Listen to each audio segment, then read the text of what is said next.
إن الله لا يستحيي أن يضرب مثلا ما بعوضة فما فوقها فأما الذين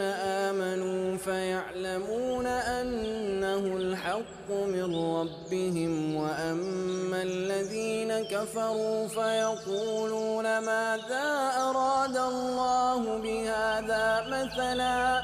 يضل به كثيرا ويهدي به كثيرا